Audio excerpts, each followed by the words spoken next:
Bismillahirrahmanirrahim. Assalamu alaikum class. How are you? Hope so all of you are fine and enjoying your vacations. This is Maths Federal Board Part 2 Introduction Lecture, Mathematics Book, National Book Foundation as Federal Textbook Board Islamabad, and these are the contents. Unit 1 Functions and Graph, Unit 2 Limit, Continuity and Derivative, Unit 3 Integration, Unit 4 Differential Equations, Unit 5 Kinematics of Motion in a Straight Line, Unit 6 Analytical Geometry, Unit 7 Conic Sections, Unit 8 Inverse Trigonometric Functions and their Graphs, Unit 9 Solution of Trigonometric Equations, Unit 10 Numerical Methods. We can study Unit 1 Function and Graph. First of all, definition of function. A function f from a set A to set B assigned to each element of A exactly one element of B. अब function क्या है हमारे पास, function को हम represent कर रहे हैं F से और वो क्या है from set A to set B. Assign क्या कर रहा है, each element of A exactly one element of B. A के जो एलिमेंट हैं वो असाइन किस पे कर रहे हैं, एलिमेंट ऑफ बी पे.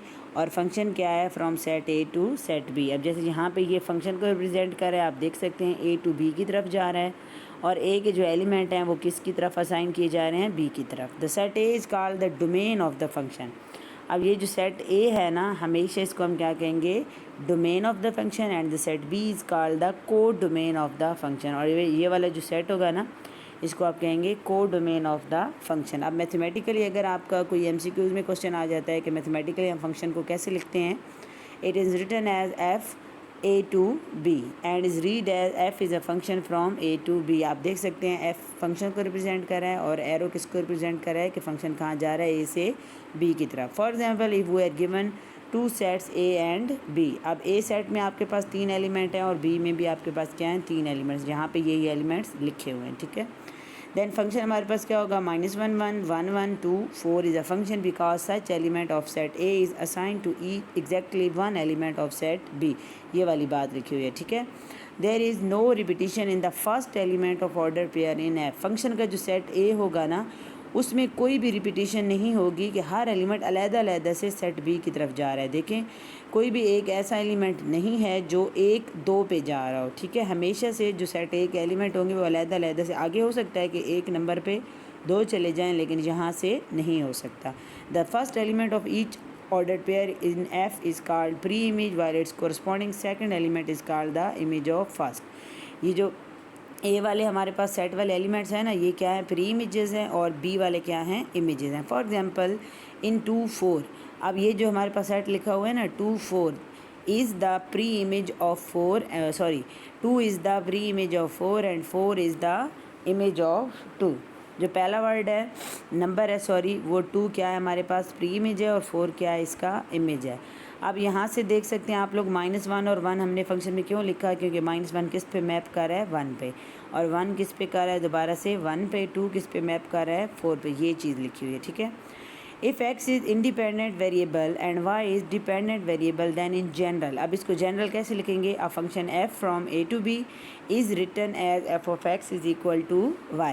अब x इसमें क्या है, इंडिपेंडेंट वेरिएबल है और y क्या है, dependent variable. For example, in the above example f of -1 is equal to 1, ये चीज़ लिखी हुई है, और f of 1 is equal to 1, f of 2 is equal to 4. Next हमारे पास एक्सप्लेनेशन है, इसकी एग्जांपल है, as discussed above a function relates an input to an output. अब ये जो फंक्शन है ना, ये किस पे रिलेट कर रहा है, इनपुट एंड आउटपुट पे. For example, if a tree grows 15 centimetre every year and the height of the tree is related to its age as follows. अब जैसे वो इंडिपेंडेंट एंड डिपेंडेंट वेरिएबल वाला हमने लिखा ना, तो H age is equal to age multiply by 15.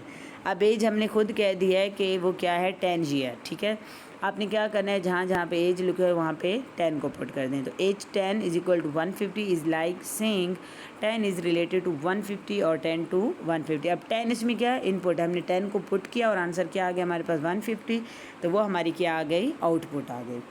Okay, next हमारा जो है वो है डोमेन ऑफ अ फंक्शन. अब फंक्शन वहाँ पे ख़त्म हो गया. अब डोमेन ऑफ अ फंक्शन क्या है, the set of all possible values of independent variable which qualify as input to a function is known as the domain of the function. अब डेफिनेशन आपने याद रखनी है, और अगर मुख्तसर आपसे कोई पूछे कि डोमेन क्या होती है, तो आपको पता होना चाहिए कि इनपुट वैल्यू को हम क्या बोलते हैं, डोमेन। इनपुट मीन कि हम कोई भी वैल्यू किसी फंक्शन में जब इनपुट दे रहे हैं, उसमें पुट कर रहे हैं, तो वो हमारे पास क्या कहलाएगा, डोमेन कहलाएगा। जैसा कि अगर रियल लाइफ में इसकी एग्जांपल देखी जाए तो हमारे पास कुछ गाड़ियाँ होती हैं, कुछ इनपुट लेती हैं in the form of petrol and कुछ गाड़ियाँ लेती हैं in the form of diesel etc, ठीक है। तो आप क्या करते हैं, आप जो गाड़ी ज़ाहिर है पेट्रोल लेगी, इनपुट आप वही देंगे ना उसे। आप डीजल वाली गाड़ी को आप पेट्रोल दे रहे हैं और पेट्रोल वाली गाड़ी को डीजल दे रहे हैं, तो ये तो इनपुट गलत हो गई, ठीक है। तो आपने क्या करना है, अब डोमेन से आपने याद रखना है कि हम किसी भी चीज़ को एक अच्छी इनपुट दे रहे हैं कि जिस पे वो अगली चीज़ काम कर सके, ठीक है। अब इसी तरह से बाइक्स में आप देखते हैं पेट्रोल ही होता है, तो आप क्या करते हैं, उसमें पेट्रोल एज अ इनपुट लेते हैं। तो आप याद रख लें कि ये जो इनपुट है, आप जो किसी चीज़ को, किसी फंक्शन को दे रहे हैं, वो क्या कहलाती है, domain. Domain of a function यहाँ पे लिखी हुई है -1 1 2, ये यहाँ से जैसे मैंने आपको बताया था ना, ये क्या होती है, हमारे पास डोमेन होती है, ठीक है। How to find the domain of a function. अब इसमें ना ये मेन चीज़ है कि डोमेन ऑफ अ फंक्शन आप कैसे फाइंड करेंगे। अगर आपके पास इस तरह का कोई सिंपल फंक्शन है ना, ठीक है, तो आप क्या करेंगे, यहाँ पे ये लिखा हुआ है टू फाइंड द डोमेन वो ensure that there is no zero in the denominator. अब आपके पास फॉर एग्जांपल कोई वैल्यू है 1/x - 1। अब यहाँ पे आप 1 नहीं ले सकते क्योंकि आंसर आ जाएगा 1 डिवाइडेड बाई 0, और वो आंसर क्या हो जाता है, अनडिफाइंड। और हमें अनडिफाइंड आंसर नहीं चाहिए, जहाँ पे लिखा हुआ है देखें, of a fraction and no negative sign inside a square root. अब दूसरी चीज़ एक ये हो गई, दूसरी है कि स्क्वायर रूट के अंदर माइनस का साइन नहीं आना चाहिए, क्योंकि ये क्या बन जाते हैं, कम्प्लेक्स नंबर्स बन जाते हैं, और हमें कम्प्लेक्स नंबर नहीं चाहिए, ठीक है। अब यहाँ पे लिखा हुआ है ये सिंपल इस तरह का जब भी फंक्शन होगा ना, उसकी डोमेन क्या होगी, सारे रियल नंबर। आप उसमें इनपुट दे सकते हैं कोई भी real number 1 2 3 4 up to so on. लेकिन अगर कोई फ्रैक्शन की फॉर्म में क्वेश्चन है, उसकी आपने फाइंड करनी है डोमेन, तो उसमें आप ऐसा नंबर नहीं लेंगे, ऐसी इनपुट आप नहीं देंगे जो उसको अनडिफाइंड कर दे, ठीक है। या फिर कोई ऐसा क्वेश्चन है जो स्क्वायर रूट वाला है, आप उसमें ऐसी इनपुट, गलत इनपुट नहीं देंगे कि उसके आंसर में यहाँ पे -1 आ जाए। होप सो आप सबको समझ आ गई होगी।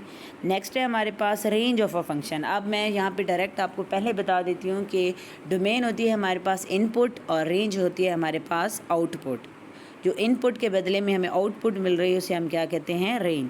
The set of all outputs of a function is known as the range of the function, और आफ्टर सब्सटीट्यूटिंग द डोमेन। अब सब्सटीट्यूटिंग मीन कि वो जो वैल्यू हम पुट कर रहे होते हैं, ठीक है, जो इनपुट हम दे रहे होते हैं, ठीक है, the entire set of all possible values at out as outcomes of the dependent variable. अब वही बात हो गई कि जो आउटकम हमारे पास आउटपुट आ रही है वो क्या कहलाती है, रेंज। अब वही वाला फंक्शन लिखा हुआ है जो पीछे हमने लिखा था, y = f(x), y from minimum to maximum is the range of the function in the above example. Range of the function, अब ये एग्जाम्पल दोबारा से पीछे से दी गई, मैं आपको ये बता देती हूँ।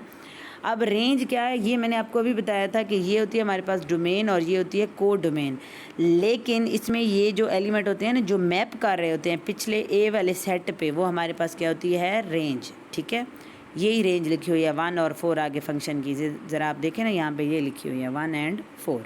How to find the range of a function. अब जाहिर है रेंज हम कैसे फाइंड करेंगे, सिंपल वर्ड्स में मैं आपको बता दूं तो जैसे मैंने आपको कहा ना कि आपने एक अच्छी इनपुट देनी है किसी भी फंक्शन को। 3 कंडीशन मैंने बता दी। अगर सिंपल सा फंक्शन है, जो पहला पॉइंट पिछले पेज पे लिखा हुआ था, अगर सिंपल सा फंक्शन है तो सारे रियल नंबर, ठीक है।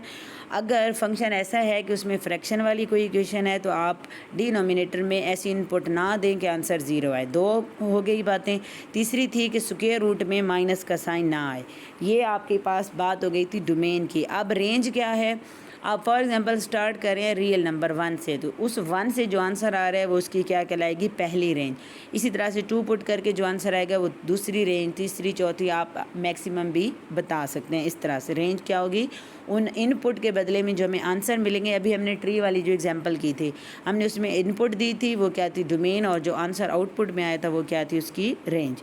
अब नेक्स्ट है को डोमेन ऑफ अ फंक्शन। मैंने आपको पीछे बता दिया डोमेन और को डोमेन का, ये यहाँ पे भी बनी हुई है। डोमेन, को डोमेन क्या है, ये सारा सेट, लेकिन रेंज क्या है, जो एलिमेंट्स पिछले सेट ए पे क्या कर रहे हैं, मैप कर रहे हैं, ठीक है। ये यहाँ पे सारा कुछ लिखा हुआ है।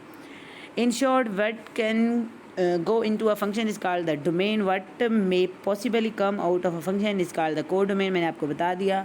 What actually comes out of a function is called the range. ये सारी यही फिगर जो बनी हुई है ना, ये यहाँ पे लिखी हुई है कि इसमें A B C क्या है, डोमेन है. 1 2 3 4 एंड 5 क्या है हमारे पास, कोडोमेन है. और रेंज क्या है, 1 2 3 है. नेक्स्ट है हमारे पास इसकी एग्जांपल है find the domain and range. Simple function है, तो मैंने आपको बता दिया सारे रियल नंबर होंगे. If we put x is equal to 0 the given function. अब सबसे पहला आंसर जो आएगा ना वो 4 आएगा, इसमें पुट करना है आपने फंक्शन में. -4. For all real values of x other than 0 we get an output greater than -4. अब इसका जो आंसर स्टार्ट हो रहा है ना, देखिए -4 से स्टार्ट हो रहा है. माइनस यहाँ पे ओपन एंड क्लोज ब्रैकेट इस वजह से लगाई जाती है, क्लोज ब्रैकेट इसलिए कि ये जो -4 है ना ये इन्वॉल्व हो रहा है. इट्स मीन कि ये वाला आंसर हमारा आ रहा है. ठीक है, अगर यहाँ पे मैं -4 लिख देती और ओपन ब्रैकेट लगाती तो इट्स मीन कि जो -4 है ये इंक्लूड नहीं है. ठीक है, नेक्स्ट ये स्क्वायर रूट वाला क्वेश्चन लिखा हुआ है, मैंने आपको बताया था कि ये भी आपने किस तरह से सॉल्व करना है. ओके क्लास, अल्लाह हाफिज़.